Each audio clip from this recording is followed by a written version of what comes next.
जय हिंद दोस्तों। एक बार फिर से हम उत्तर प्रदेश करंट अफेयर्स की एक स्पेशल सीरीज शुरू कर रहे हैं। इस सीरीज में हम यूपी करंट अफेयर्स 2024 से जितने भी इम्पोर्टेंट क्वेश्चन बन सकते हैं उन सभी क्वेश्चन को कवर करेंगे। और दोस्तों सभी क्वेश्चन को हम बिल्कुल डिटेल में और आसान भाषा में कवर करेंगे। तो इस सीरीज के जितने भी पार्ट आते हैं ना, सभी पार्ट को आप देखिए, सभी पार्ट को लास्ट तक देखिए। आप किसी भी एग्जाम की तैयारी कर रहे हो, यूपी करंट अफेयर्स से हर एग्जाम में क्वेश्चन पूछे जाते हैं।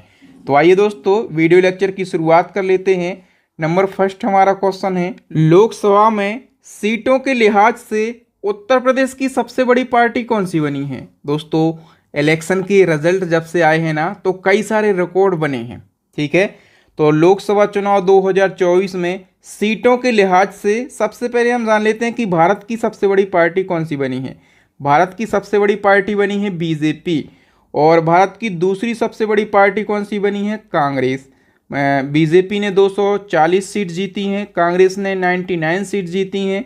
और देश की तीसरी सबसे बड़ी पार्टी बनी है समाजवादी पार्टी। समाजवादी पार्टी ने टोटल 37 सीट जीती हैं। समाजवादी पार्टी जो है ये देश की तीसरी सबसे बड़ी पार्टी बनी है, लेकिन उत्तर प्रदेश की सबसे बड़ी पार्टी बनी है। इस चीज़ को आप ज़रूर याद रखेंगे।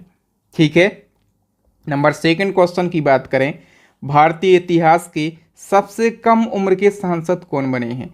भारतीय इतिहास के सबसे कम उम्र के जो सांसद बने हैं, ठीक है, उनका नाम है पुष्पेंद्र सरोज। ठीक है, और इसलिए महत्वपूर्ण है क्योंकि जो पुष्पेंद्र सरोज है ना, ये उत्तर प्रदेश की कौशाम्बी सीट से चुनाव जीते हैं, इसलिए क्वेश्चन जो है और भी ज़्यादा महत्वपूर्ण हो जाता है। इनकी उम्र कितनी है, क्योंकि ये सबसे कम उम्र के सांसद बने हैं, तो 25 साल 3 महीने 3 दिन इनकी उम्र है। ओके, नेक्स्ट है, उत्तर प्रदेश की फैजाबाद सीट से किसने चुनाव जीता है। तो उत्तर प्रदेश की फैजाबाद सीट जो है काफ़ी ज़्यादा चर्चाओं में रही है। ठीक है, क्योंकि मतलब ऐसा विपक्ष कहता था कि ये अयोध्या को मुद्दा बना रहे हैं, राम मंदिर को मुद्दा बना रहे हैं बीजेपी वाले। ठीक है, तो ये सीट जो है काफ़ी ज़्यादा फेमस रही है, क्योंकि यहाँ पर जो बीजेपी के लल्लू सिंह थे ये चुनाव हार गए हैं, और सपा के प्रत्याशी जो हैं अवधेश प्रसाद, ठीक है, ये चुनाव जीत गए हैं। ए ऑप्शन करेक्ट आंसर हो जाएगा। नंबर नेक्स्ट क्वेश्चन की बात करें तो बीजेपी नेता नरेंद्र मोदी ने किस लोकसभा निर्वाचन क्षेत्र से चुनाव जीता है। मोदी जी की बात करें, लगातार तीसरी बार प्रधानमंत्री बन गए हैं, तो इनकी लोकसभा सीट याद रखना, ये जो हैं ये वाराणसी से चुनाव जीते हैं, उत्तर प्रदेश की वाराणसी से चुनाव जीते हैं। नेक्स्ट है, समाजवादी पार्टी के राष्ट्रीय अध्यक्ष अखिलेश यादव ने किस लोकसभा सीट से चुनाव जीता। तो दोस्तों अखिलेश यादव की बात करें, इन्होंने कन्नौज सीट से चुनाव जीता है। ठीक है, और इनकी पत्नी का नाम क्या है, डिम्पल यादव। तो डिम्पल यादव का पूछा जाए कि किस सीट से चुनाव जीता है, तो आप कहेंगे इनने मैनपुरी सीट से चुनाव जीता है। दोनों का आप याद रखेंगे। नेक्स्ट है, आज़ाद समाज पार्टी काशीराम के संस्थापक चंद्रशेखर ने किस सीट से चुनाव जीता है। तो चंद्रशेखर की बात करें, इन्होंने उत्तर प्रदेश की नगीना से लोकसभा का चुनाव जीता है। बी ऑप्शन करेक्ट हो जाएगा। दोस्तों इसी क्रम में उत्तर प्रदेश की अमेठी सीट भी सुर्खियों में रही है। ठीक है, तो बताइए अमेठी सीट से किसने चुनाव जीता है। तो अमेठी सीट से जो है कांग्रेस के किशोरीलाल जीते हैं। कौन जीते हैं, कांग्रेस के किशोरीलाल। और किसको हराया है, स्मृति ईरानी को। ठीक है, और मतलब ऐसा कहा जाता है कि ये राहुल गांधी के पीए हैं। ठीक है, राहुल गांधी के पीए ने स्मृति ईरानी को हराया है। नेक्स्ट है, बीजेपी की हेमा मालिनी जो कि एक अभिनेत्री भी हैं, इनने उत्तर प्रदेश की किस सीट से चुनाव जीता है। तो दोस्तों हेमा मालिनी ने मथुरा सीट से चुनाव जीता है।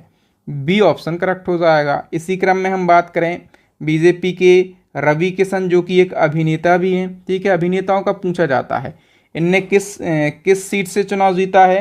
तो दोस्तों रवि किशन ने गोरखपुर सीट से चुनाव जीता है। नेक्स्ट हम बात करें बीजेपी के राजनाथ सिंह, ठीक है, जो कि फिर से रक्षा मंत्री बनाए गए हैं, इनने कहाँ से चुनाव जीता है। तो राजनाथ सिंह ने लखनऊ से चुनाव जीता है। और एक नेक्स्ट क्वेश्चन की बात करें, हाल ही में किन दो हस्तियों को पहला उत्तर प्रदेश गौरव सम्मान 2023-24 प्रदान किया गया।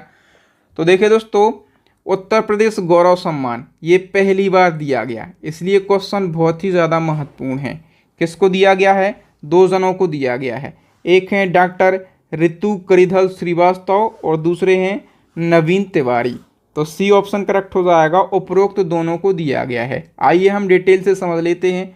तो 24 जनवरी 2024 को क्या होता है? उत्तर प्रदेश दिवस होता है और इसी अवसर पर मुख्यमंत्री योगी आदित्यनाथ ने इसरो की वैज्ञानिक डॉक्टर ऋतु करिधल श्रीवास्तव और उद्योगपति हैं नवीन तिवारी, इन दोनों को पहला उत्तर प्रदेश गौरव सम्मान 2023-24 से सम्मानित किया है।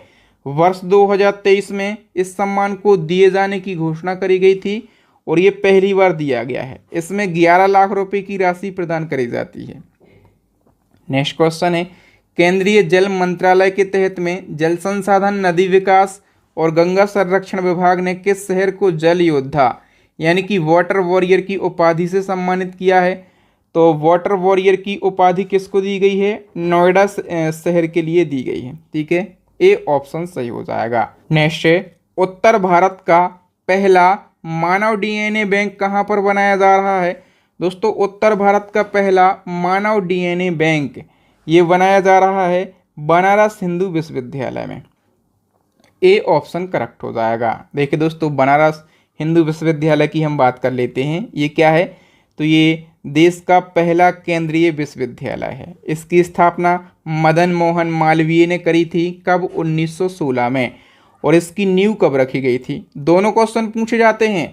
एक पूछा जाता है स्थापना किसने करी थी और कब करी थी, तो मदन मोहन मालवीय ने 1916 में स्थापना करी थी और इसकी नींव रखी गई थी 1898 में। ठीक है, एनी बेसेंट के द्वारा सेंट्रल हिंदू के नाम से इसकी नींव रखी गई थी और इसी विश्वविद्यालय में यूपी का सबसे बड़ा सीसीयू यानी कि क्रिटिकल केयर यूनिट भी स्थापित किया गया है। ठीक है, और इसी विश्वविद्यालय में क्या है? तो इसी विश्वविद्यालय में उत्तर भारत का पहला मानव डीएनए बैंक बनाया जा रहा है। तो सारे फैक्ट आप याद रखेंगे दोस्तों। इसी प्रकार से यदि आप डिटेल में यूपी करंट अफेयर्स और यूपी जीके को पढ़ना चाहते हैं तो हमारी यूपी करंट और यूपी जीके की कंबाइंड ई बुक लॉन्च हो गई है। ठीक है, स्टैटिक जीके की रामबाण ई बुक लॉन्च हो गई है और करंट अफेयर्स की ई बुक लॉन्च हो गई है। इन सारी ई बुक को परचेस करके आप अपनी स्टडी को स्ट्रॉन्ग बना सकते हैं, मजबूत बना सकते हैं, एग्जाम में सिलेक्शन ले सकते हैं। नेक्स्ट क्वेश्चन है, हाल ही में अलीगढ़ मुस्लिम विश्वविद्यालय की पहली महिला कुलपति किसे नियुक्त किया गया? दोस्तों, अलीगढ़ मुस्लिम विश्वविद्यालय की पहली महिला कुलपति जो है ये नईम खातून बनाई गई हैं। सी ऑप्शन करेक्ट हो जाएगा। बहुत ही ज़्यादा महत्वपूर्ण क्वेश्चन, इसको आप जरूर याद रखेंगे। नेक्स्ट क्वेश्चन है, बजट 2024-25 में उत्तर प्रदेश सरकार ने कितने रुपए के खर्च का लक्ष्य रखा है? तो दोस्तों, यूपी सरकार का जो बजट है यह यूपी के वित्त मंत्री सुरेश खन्ना ने पेश किया है 5 फरवरी को। ठीक है, और कितने रुपए के खर्च का लक्ष्य रखा है? तो 7.36 लाख करोड़ रुपए के खर्च का लक्ष्य रखा है। ठीक है, डी ऑप्शन करेक्ट हो जाएगा। नेक्स्ट है, हाल ही में किस समूह ने उत्तर प्रदेश में भारत का पहला गोला बारूद मिसाइल विनिर्माण परिसर लॉन्च किया है? किस समूह ने लॉन्च किया, किस ग्रुप ने? दोस्तों, ये लॉन्च किया है अडानी समूह ने। ठीक है, और कहाँ पर लॉन्च किया है ये भी क्वेश्चन बनेगा। तो उत्तर प्रदेश के कानपुर में इसको लॉन्च किया है। नेक्स्ट है, उत्तर प्रदेश ने 2027-28 तक मक्का उत्पादन को कितना बढ़ाने का लक्ष्य रखा है? तो 2027-28 तक जो है यूपी ने 3.2 मिलियन टन मक्का उत्पादन को बढ़ाने का लक्ष्य रखा है। ठीक है, मक्का आप लोग जानते होंगे मोटे अनाज की श्रेणी में आता है। और एक बात याद रखना दोस्तों, बाजरे या फिर मोटे अनाज का अंतर्राष्ट्रीय वर्ष कब घोषित किया गया था? 2023 में घोषित किया गया था। और भारत सरकार ने जो मोटे अनाज होते हैं उनको क्या नाम दिया है? मोटे अनाज। तो मोटे अनाज को भारत सरकार ने अन्न श्री नाम दिया है। ठीक है, ये नाम याद रखना, अन्न श्री। नेक्स्ट है, उत्तर प्रदेश के किस जिले में देश के पहले टेलीकॉम सेंटर ऑफ एक्सीलेंस का निर्माण किया जाएगा? करेक्ट आंसर हो जाएगा दोस्तों सहारनपुर में। ए ऑप्शन सही हो जाएगा। उत्तर प्रदेश के किस जिले की आन्या सिंह को Korea advance institute of science and technology के छात्र संघ का अध्यक्ष चुना गया है? तो आन्या सिंह किस जिले की हैं दोस्तों? आन्या सिंह लखनऊ जिले की हैं। सी ऑप्शन करेक्ट हो जाएगा। हाल ही में उत्तर प्रदेश के डिप्टी सीएम ब्रजेश पाठक ने किस शहर में होम्यो शक्ति 2024 कार्यक्रम में विश्व होम्योपैथी दिवस समारोह का उद्घाटन किया? कहाँ पर किया है? लखनऊ में। डी ऑप्शन करेक्ट हो जाएगा। देश का पहला फार्मा पार्क उत्तर प्रदेश के किस जिले में स्थापित किया जाएगा? देश का पहला फार्मा पार्क ये उत्तर प्रदेश में स्थापित किया जाएगा और उत्तर प्रदेश के ललितपुर जिले में स्थापित किया जाएगा। हाल ही में किस उच्च न्यायालय ने उत्तर प्रदेश मदरसा शिक्षा बोर्ड अधिनियम 2024 को असंवैधानिक करार कर दिया? तो दोस्तों किस न्यायालय ने किया है? इलाहाबाद उच्च न्यायालय ने। सी ऑप्शन करेक्ट आंसर हो जाएगा। नेक्स्ट क्वेश्चन है, उत्तर प्रदेश के किस शहर में Syed Modi India international badminton championship 2023 का आयोजन किया गया? तो कहाँ पर किया गया है? करेक्ट आंसर हो जाएगा दोस्तों लखनऊ में। सी ऑप्शन सही हो जाएगा। हम बात करें Syed Modi India international badminton tournament 2023 की, तो इसका आयोजन कहाँ पर किया गया? लखनऊ के बाबू बनारसी दास बैडमिंटन एकेडमी में। ठीक है, और उद्घाटन किया यूपी के सीएम योगी आदित्यनाथ ने। और हम बात करें विजेता की, तो पुरुष एकल का खिताब जीता है ची यू जैन ने। ठीक है, महिला एकल का खिताब किसने जीता है? जापान की हैं, इनका नाम है नोजोमी ओकुहारा। पुरुष युगल का खिताब जीता है चंगुहोन जियान और हैकल मोहम्मद ने, दोनों मलेशिया के हैं। महिला युगल का खिताब किसने जीता है? तो रिन यवानागा, ठीक है, और की नागा निसी। ठीक है, ये नाकासेकी कहाँ की हैं? ये जापान की हैं। नेक्स्ट है, उत्तर प्रदेश सरकार ने किस जिले में राज्य के पहले भेड़ एवं बकरी पालन प्रशिक्षण केंद्र का लोकार्पण किया है? तो दोस्तों उत्तर प्रदेश का पहला भेड़ एवं बकरी पालन प्रशिक्षण केंद्र है और इसका लोकार्पण कहाँ पर किया गया है? इटावा में। ठीक है, और इसका शुभारंभ या लोकार्पण किया किसने है? तो इसका लोकार्पण किया है धर्मपाल सिंह ने। और धर्मपाल सिंह ये कौन है? तो ये उत्तर प्रदेश के पशुधन मंत्री हैं। नेक्स्ट है, केंद्रीय गृह मंत्रालय ने हाल ही में उत्तर प्रदेश के किस जिले में 8 रेलवे स्टेशनों का नाम बदलने के प्रस्ताव को मंजूरी दी है? तो किस जिले में 8 रेलवे स्टेशनों के नाम बदले जाएंगे? करेक्ट आंसर हो जाएगा दोस्तों अमेठी में। सी ऑप्शन करेक्ट आंसर हो जाएगा। ठीक है, अमेठी के जो 8 रेलवे स्टेशन हैं जिनके नाम बदलने को लेकर केंद्रीय गृह मंत्रालय ने मंजूरी दे दी है, उनके नाम मैंने यहाँ पर लिख दिए हैं। तो आप एक बार स्क्रीनशॉट लेके इनको ज़रूर रिवाइज कर लेना कि पुराना नाम क्या है, नया नाम क्या रखा जाएगा। ठीक है, नेक्स्ट वन की हम बात करें, किस वरिष्ठ आईएएस अधिकारी को उत्तर प्रदेश का नया गृह सचिव नियुक्त किया गया? तो उत्तर प्रदेश के नए गृह सचिव कौन बने हैं? Deepak Kumar. D option correct answer हो जाएगा। इसी क्रम में नेक्स्ट हमारा क्वेश्चन है, उत्तर प्रदेश का नया मुख्य सूचना आयुक्त किससे नियुक्त किया गया? दोस्तों यूपी के जो नए मुख्य सूचना आयुक्त हैं इनका नाम क्या है? राजकुमार विश्वकर्मा। ठीक है, और ये जो राजकुमार विश्वकर्मा है ना, ये उत्तर प्रदेश के पूर्व डीजीपी हैं।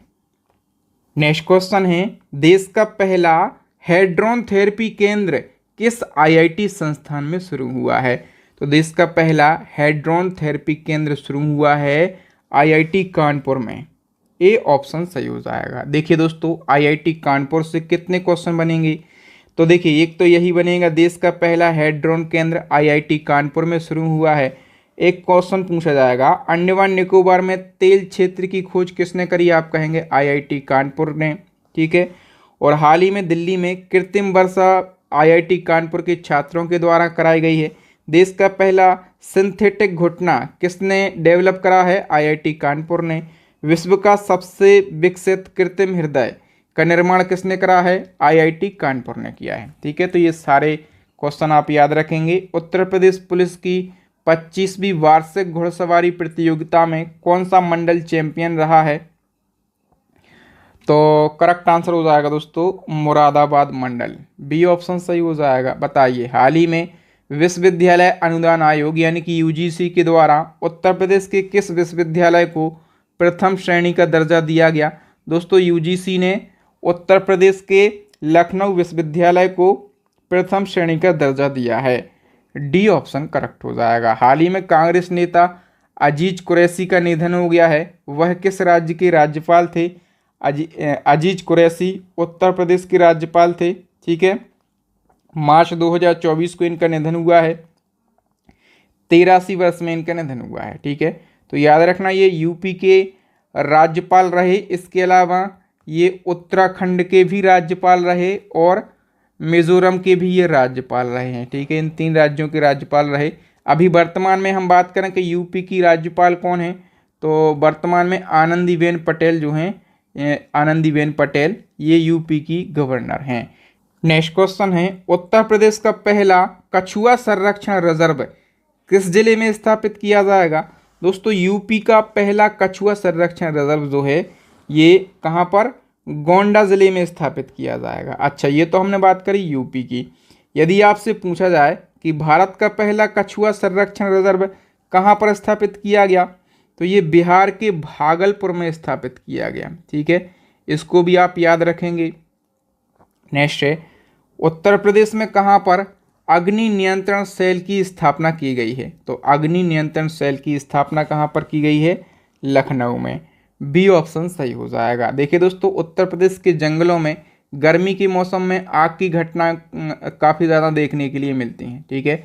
तो आग की घटनाओं को रोकने के लिए लखनऊ के प्रधान मुख्य वन संरक्षक के कार्यालय में अग्नि नियंत्रण सेल की स्थापना की गई है। इसी क्रम में उत्तर प्रदेश ने 1 से 7 फरवरी तक वन अग्नि सुरक्षा सप्ताह चलाकर प्रदेश के जिलों में जन जागरूकता अभियान भी चलाया था, ठीक है। तो ये क्वेश्चन भी बन सकता है कि वन अग्नि सुरक्षा सप्ताह यूपी की सरकार ने कब से कब तक चलाया? तो 1 से 7 फरवरी तक चलाया। नेक्स्ट, उत्तर प्रदेश सरकार के द्वारा कब वन अग्नि सुरक्षा सप्ताह चलाया गया? देखिए ये क्वेश्चन पूछा गया, तो कब से कब तक चलाया गया? 1 से लगाकर 7 फरवरी तक, डी ऑप्शन करेक्ट आंसर हो जाएगा। बताइए, उत्तर प्रदेश मेट्रो ने किस शहर के जामा मस्जिद स्टेशन का नाम बदलकर मनकामेश्वर मंदिर कर दिया है? करेक्ट आंसर हो जाएगा दोस्तों आगरा की ये स्टेशन है, ठीक है। सी ऑप्शन करेक्ट हो जाएगा। नेक्स्ट क्वेश्चन है, उत्तर प्रदेश से फाइलेरिया को खत्म करने के लिए सरकार ने लक्ष्य वर्ष क्या तय किया है?